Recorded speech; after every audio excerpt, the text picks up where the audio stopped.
एक खूंखार शेर जिसके मुंह को इंसानी खून लग जाता है और वो बन जाता है एक आदमखोर जानवर जिसे जहाँ को इंसान नजर आए वो उसे चीर फाड़ देता है। ये कहानी है एक ऐसे शेर की जो शहर की सड़कों पर आवारा है और न जाने कितने ही लोगों को खा चुका है। कहानी के आगाज में हम एक कपल को देखते हैं। लड़की का बॉयफ्रेंड उसे उसके घर ड्रॉप करने जाता है, जहां लड़की का बाप बाइक के शोर से उठ जाता है। ये दोनों बातें कर रहे होते हैं मगर नहीं जानते कि उसका बाप उन्हीं की तरफ आ रहा है। लड़की का बाप जब बाहर आता है तो बाइक गिरी होती है और वहाँ उसे कोई नजर नहीं आता। तभी वो आगे जाकर देखता है कि उसकी बेटी अपने बॉयफ्रेंड से मस्ती कर रही है। वो गुस्से में जैसे ही आगे बढ़ता है तभी कोई चीज उसे आगे खींच लेती है और उसी बीच वो लड़की के बाप पर भी हमला कर देती है, जिसकी चीख से उसकी वाइफ भी जाग जाती है। उसे शेर की धाड़ की आवाज आती है और तभी वो एक गन लेकर बाहर को चल देती है। यहाँ उसे बाइक के सिवा कुछ नजर नहीं आता और इसी बीच शेर उसे भी दबोच लेता है। सीन चेंज होता है और हम एम्स्टर्डम के एक जू को देखते हैं जहाँ क्लिनिक में लिजी नामी एक लड़की मगरमच्छ की जांच कर रही है। इसी दौरान लिजी का बॉयफ्रेंड जैक भी आ जाता है। जैक मीडिया में एक रिपोर्टर है। लिजी किसी बात को लेकर जैक से नाराज है और वो उसे अपने साथ डिनर पर ले जाना चाहता है, लेकिन लिजी को एक इमरजेंसी कॉल आती है और उसे सब कुछ छोड़कर जाना पड़ता है। लिजी उस जगह पहुंच चुकी है जहां काफी पुलिस है, जिससे उसे अंदाजा हो जाता है कि यहाँ कोई हादसा हुआ है। ओलाफ नामी पुलिस वाला लिजी का वेलकम करता है। वो लिजी को कुछ डेड बॉडीज दिखाता है जिन्हें किसी जानवर ने बुरी तरह से काटा है। असल में ये वही जगह है जहाँ रात को शेर ने अटैक करके एक पूरी फैमिली को मार डाला था। पुलिस समझती है कि ये काम किसी भालू का है या जंगली कुत्तों ने इनका ये हाल किया है। लिजी घाव देखकर कहती है कि इन पे किसी शेर ने अटैक किया है जो जंगल से भागा हुआ है और अब वो एक आदमखोर भी बन चुका है। पुलिस के लिए इस बात पे यकीन करना आसान नहीं, क्योंकि यहाँ इन्हें किसी भी जानवर के निशान दिखाई नहीं देते। असल में बारिश की वजह से सभी निशान मिट गए थे। लिजी जब डिनर पे जैक से इस बारे में बात करती है तो उसे भी लिजी की बातों पर यकीन नहीं होता और वो हंसने लगता है। इससे अगले रोज हम एक गोल्फ कोर्ट में कुछ बिजनेसमैन को गोल्फ खेलते देखते हैं। आदमी जब शॉट लगाता है तो बॉल गलती से पेड़ों में चला जाता है। वो जैसे ही बॉल ढूंढने पेड़ों के बीच में जाता है तभी उसका दूसरा साथी भी उसके पीछे आ जाता है और वो उससे कुछ बिजनेस के बारे में बातें करने लगता है। इसी बीच पीछे से एक शेर उस पे झपट पड़ता है और उसके दोस्त के सामने ही उसे मार डालता है। ये देखकर उसका दोस्त गोल्फ कोर्ट की तरफ भागता है। आदमी के चेहरे पर खून देखकर इसका दूसरा दोस्त डर जाता है और वो समझता है कि उसने अपने पार्टनर का खून किया है और वो यही देखने के लिए पेड़ों के बीच जाता है। आदमी उसे वहां जाने से रोकता है मगर वो उसकी कोई बात सुने बगैर ही अंदर चला जाता है। लेकिन यहाँ उसे अपने दोस्त की डेड बॉडी नहीं मिलती, क्योंकि शेर उसे घसीटते हुए पेड़ों की दूसरी तरफ ले गया था। कुछ ही देर बाद पुलिस भी यहाँ पहुँच जाती है। लिजी भी यही है और वो पेड़ों के निशान देखकर बताती है कि वो लगभग 40 किलो का है और 2 मीटर लंबा है। ये सुनकर ओलाफ हैरान हो जाता है, लेकिन पुलिस का चीफ इस बात पर यकीन नहीं करता और कहता है कि हमें अब तक किसी भी जू से शेर के भागने की खबर नहीं मिली और वो निशान किसी बड़ी बिल्ली के भी हो सकते हैं। इस पे लिजी कहती है कि वो जंगल से भागा हुआ शेर है जो कि आदमखोर बन चुका है और उसका कोई ठिकाना नहीं, क्योंकि वो रात को शिकार करता है और दिन में छुपा रहता है। चीफ लिजी से सलाह मांगता है कि ऐसे में हमें क्या करना होगा। लिजी बताती है कि हमें किसी प्रोफेशनल शिकारी को बुलाना होगा ताकि वो शेर को पकड़कर खत्म कर सके। ये सुनकर चीफ कहता है कि हमें तब तक इस बात को लोगों और मीडिया से छुपाना होगा ताकि लोग डरे ना। तभी लिजी चीफ से टीवी ऑन करने को कहती है, जिससे इन्हें पता चलता है कि बात लोगों तक पहुंच चुकी है और ये न्यूज सभी चैनल पर दिखाई जा रही है। इसके बाद चीफ एक प्रेस कॉन्फ्रेंस करता है और सभी से कहता है कि शहर में एक शेर घूम रहा है और जो एक के बाद एक शिकार कर रहा है, इसलिए आप सबको अपने घरों में रहना होगा और जरूरी काम के बिना कोई भी बाहर ना निकले।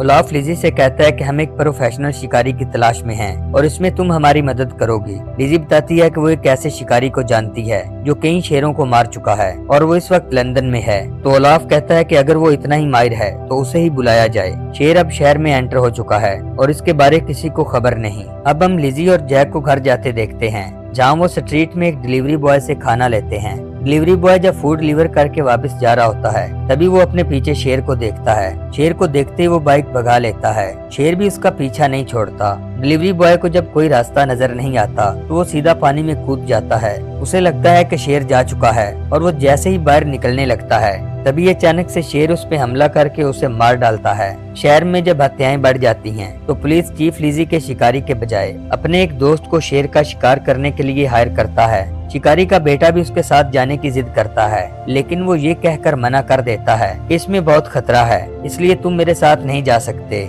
शिकारी और पुलिस डिपार्टमेंट के लोग एक साथ हैं। जहाँ शिकारी इन्हें एक मैप से समझाता है कि शेर हमेशा खाली रास्ता चुनता है और मैप के हिसाब से शेर इस वक्त पब्लिक पार्क में है। लिजी शिकारी के बिहेव से अंदाजा लगाती है कि वो कोई प्रोफेशनल शिकारी नहीं है और वो इसमें कामयाब नहीं हो पाएगा। इसके बाद पुलिस पब्लिक से पार्क खाली करने को कहती है और तभी पार्क के सभी रास्तों को लॉक कर दिया जाता है। रात को अंधेरा छाते ही शिकारी अपना काम शुरू कर देता है। वो एक मरे हुए हिरन को पेड़ के साथ लटका देता है और आसपास कुछ ट्रैप्स भी सेट करता है और खुद पास में एक टेंट लगाकर बैठ जाता है, जहां वो एक टेप रिकॉर्डिंग में शेर की आवाज चलाता है ताकि शेर उस आवाज को सुनकर वहां आए। शिकारी को बैठे काफी वक्त हो चुका है लेकिन शेर का अब तक कुछ पता नहीं। अचानक से उसे शेर की आवाज सुनाई देती है और वो गन का निशाना बनाकर एक्टिव हो जाता है। तभी वो झाड़ियों में कुछ हलचल देखता है। ये कोई शेर नहीं बल्कि एक शिकारी है जो उसका अपना ही बेटा है, जिसे देखकर शिकारी को बहुत गुस्सा आता है क्योंकि उसने उसे यहाँ आने से मना किया था।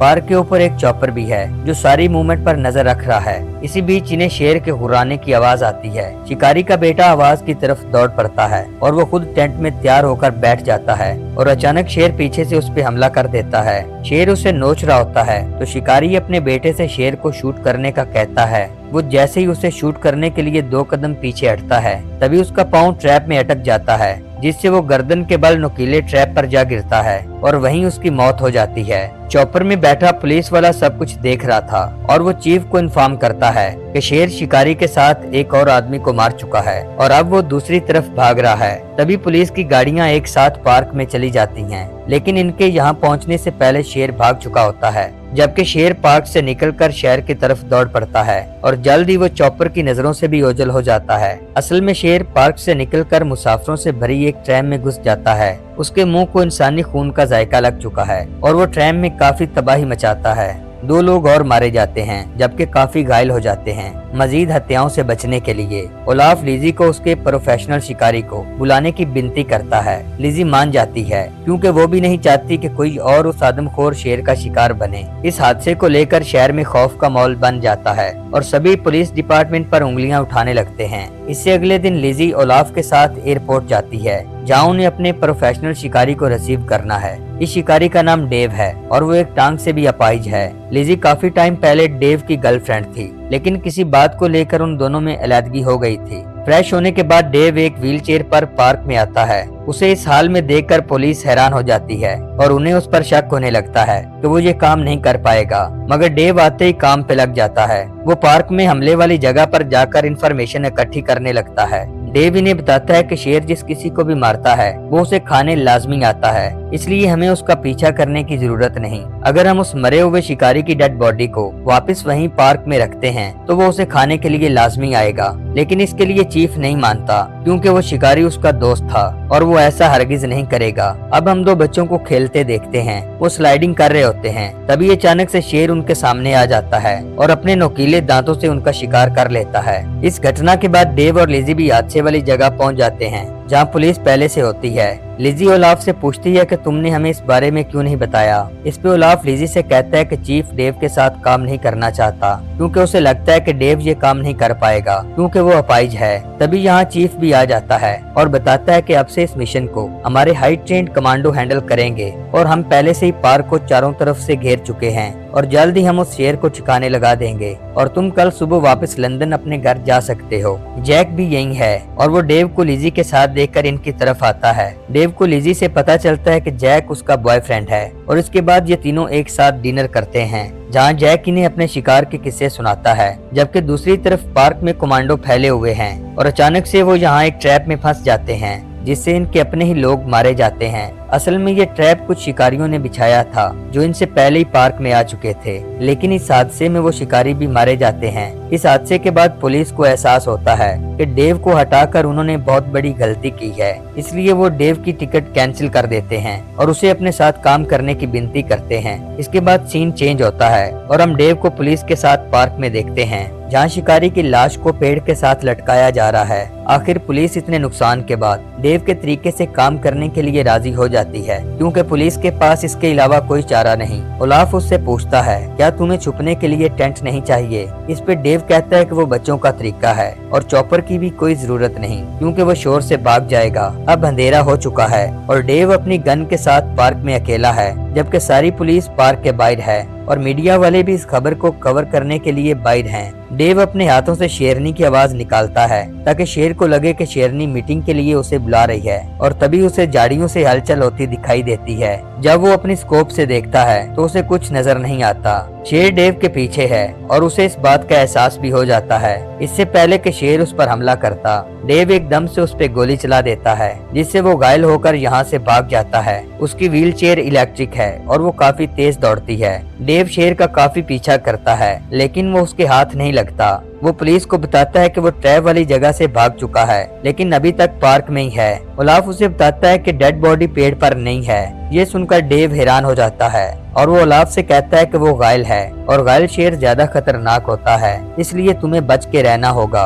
लिजी वायरलेस के जरिए डेव से बात करने की कोशिश करती है, लेकिन सिग्नल न होने की वजह से कांटेक्ट नहीं हो पाता, इसलिए वो उसकी मदद करने के लिए जाने लगती है। जैक उसे रोकने की कोशिश करता है, पर लिजी नहीं रुकती और जैक से कहती है कि उसे हमारी मदद की जरूरत है, इसलिए मुझे जाना ही होगा। डेव देखता है कि शेर पार्क की दूसरी तरफ जा चुका है। वो भी उसके निशान को फॉलो करते हुए उसी तरफ चल देता है। इसी बीच लिजी भी यहाँ आ जाती है, जिससे डेव डर जाता है। वो लिजी को बताता है कि शेर बिल्डिंग में है, जिस पे लिजी कहती है कि वो बिल्डिंग मेडिकल यूनिवर्सिटी की है और वो केमिकल से भरी हुई है। वो देखते हैं कि शेर यूनिवर्सिटी के गार्ड को खत्म करके अंदर जा चुका है। डेव लिजी को बाहर ही रुकने का कहता है, लेकिन वो उसके साथ ही जाना चाहती है, इसलिए वो उसे एक गन देता है और फिर ये दोनों एक साथ अंदर चले जाते हैं। यहाँ अंदर भी इन्हें एक गार्ड की लाश मिलती है, जिसे कुछ ही मिनटों पहले शेर ने खत्म किया है। इसी बीच शेर अचानक से यहाँ आ जाता है और वो डेव पर टूट पड़ता है। वो उसे मारने ही वाला था, तभी लिजी गन से उसे शूट करती है। शेर लिजी पर हमला करता, इससे पहले वो एक सोफे के नीचे छुप जाती है। शेर लिजी को नीचे से निकालने की बहुत कोशिश करता है। इसी दौरान डेव अपनी गन उठाकर उस पे गोली चलाता है। शेर पहले से ही घायल था और मजीद घायल होने पर वो और ज्यादा भड़क जाता है। अब डेव आगे आगे है, जबकि शेर उसका पीछा कर रहा है। लिजी अभी तक वहीं है, वो डेव को देख रही होती है। तभी शेर फिर से यहाँ आ जाता है और लिजी भागकर खुद को एक रूम में बंद कर लेती है। वो डोर को अच्छे से लॉक करके छत में बने एक हॉल में चली जाती है, जहाँ से आगे जाने का रास्ता है। दूसरी तरफ डेव इधर उधर शेर को ढूंढ रहा है और तभी उसकी व्हील चेयर की बैटरी लो हो जाती है। वो उसे चार्ज करने ही लगता है तो उसे महसूस होता है कि शेर उसके पीछे है। वो अपनी तरफ बढ़ते शेर को शूट तो करता है, लेकिन उसे कुछ ज्यादा फील नहीं होता और तभी वो अपनी व्हील चेयर को रिवर्स करता है। उसकी व्हील चेयर तो नीचे गिर जाती है, लेकिन उसकी एक टांग ऊपर ही अटक जाती है, जिससे वो लटका रहता है। इसी बीच शेर उसकी टांग को बुरी तरह से जख्मी कर देता है। डेव की जान तभी बचती है जब वो नीचे गिरता है। वो जख्मी टांग को कस के बांध देता है और रेंगता हुआ एक रूम में चला जाता है, जिसके डोर को वो अपने बेल्ट से लॉक करता है। वो अपने जख्म साफ कर रहा होता है तो उसे छत में कुछ हलचल महसूस होती है। ये लिजी है जो अचानक से डेव के पास आकर गिरती है। वो उसकी हालत देखकर हैरान हो जाती है। डेव लिजी से कहता है कि तुम्हें जल्दी से खून पर केमिकल गिराकर उसे साफ करना होगा, ताकि शेर दरवाजा तोड़ते ही उस पर अटैक न करे। लेकिन शेर खून की स्मेल सूंघता हुआ दरवाजे तक आ ही जाता है। डेव दर्द से बेहाल है और वो लिजी से उसकी जख्मी टांग काटने को कहता है, क्योंकि यही एक तरीका है जिससे उसका दर्द कम हो सकता है, और लिजी उसकी टांग काट देती है। दूसरी तरफ बाहर जैक भी अपने एक साथी के साथ आ जाता है, लेकिन पुलिस इन्हें अंदर जाने के लिए रोकती है, क्योंकि इस एरिया में मीडिया को भी आने की इजाजत नहीं। लेकिन जैक फिर भी अंदर घुस जाता है। लिजी डेव की काटी हुई टांग से खून का एक मार्क बनाती है, जो एक रूम की तरफ जाता है। शेर दरवाजा तोड़ने की कोशिश करता है। जैक को अंदर लिजी का खोया हुआ फोन मिलता है और फिर वो उस तरफ चल देता है जहाँ से शोर आ रहा होता है। शेर दरवाजा तोड़कर अंदर आ जाता है और वो खून के मार्क को फॉलो करता हुआ उस रूम में जाता है जहाँ तक मार्क है। शेर जैसे ही अंदर आता है तभी लिजी रूम का दरवाजा बंद कर देती है। शेर उस पर हमला करने ही लगता है तो लिजी शेर पर टॉक्सिक गैस छिड़कती है, जिससे वो बेहोश हो जाता है। अब रूम में गैस फैल चुका है, जबकि लिजी का मास्क भी टूट गया है और जल्द ही वो बेहोश हो जाएगी। जैक भी अब उस जगह पर पहुंच चुका है जहां डेव है। डेव उसे बताता है कि लिजी सामने रूम में बंद है, जल्दी से उसे बचाना होगा। जैक जैसे ही दरवाजा खोलता है तो लिजी बाहर आ जाती है और साथ ही शेर भी दौड़ता हुआ जैक पर हमला कर देता है। इससे पहले कि वो जैक को नोचता, लिजी एक रॉड उसके सर में घुसा देती है, जिससे शेर का काम तमाम हो जाता है। और यूं ये दोनों बड़ी मुश्किल से बच पाते हैं। जबकि खून बहने से डेव की जान चली जाती है। अब बिल्डिंग के बाहर हर तरफ पुलिस आ चुकी है। वो शेर की बॉडी को यहाँ से ले जाते हैं, जबकि लिजी डेव की डेड बॉडी के साथ एम्बुलेंस में बैठ जाती है। लिजी जब जैक को फोन करके रात अपने घर आने का कहती है तो जैक कहता है कि वो जल्द ही अपना काम खत्म करके आएगा। इसी बीच वो लिजी को बताता है कि शेर बहुत ताकतवर था जो इतनी ऊंची खिड़की तोड़ के अंदर गया था। ये सुनकर लिजी हैरान हो जाती है और जैक से कहती है कि वो दरवाजे से गया था। जैक बताता है कि मेरे सामने उसके पंजों के निशान हैं जो खिड़की की तरफ जा रहे हैं और मैं तुमसे झूठ क्यों बोलूंगा। ट्रेन के गुजरने की वजह से एम्बुलेंस रुक जाती है और शोर की वजह से कॉल भी कट जाती है। इसी बीच ड्राइवर को शेर के दहाड़ने की आवाज आती है। वो जैसे ही दरवाजा खोलता है तो अचानक से एक शेर उस पे हमला करके एम्बुलेंस के अंदर चला आता है। लिजी बड़ी मुश्किल से बाहर निकलती है और अपने पीछे खड़ी गाड़ी से एम्बुलेंस को ट्रेन के आगे धकेलने लगती है। असल में शहर में दो शेर थे, एक को उन्होंने वहीं मार डाला था और दूसरा अपने शिकार को खाने के लिए एम्बुलेंस के पीछे आया था और सबको यही लगा था कि बस एक ही शेर है। लिजी वैन की मदद से एम्बुलेंस को ट्रेन के आगे धकेल देती है और यूं दूसरे शेर की कहानी भी खत्म हो जाती है। इसके बाद हम लिजी और जैक को एक साथ पार्क में देखते हैं और यहीं इस कहानी का भी एंड हो जाता है। आपको आज की कहानी अच्छी लगी हो तो लाइक और सब्सक्राइब कर दें।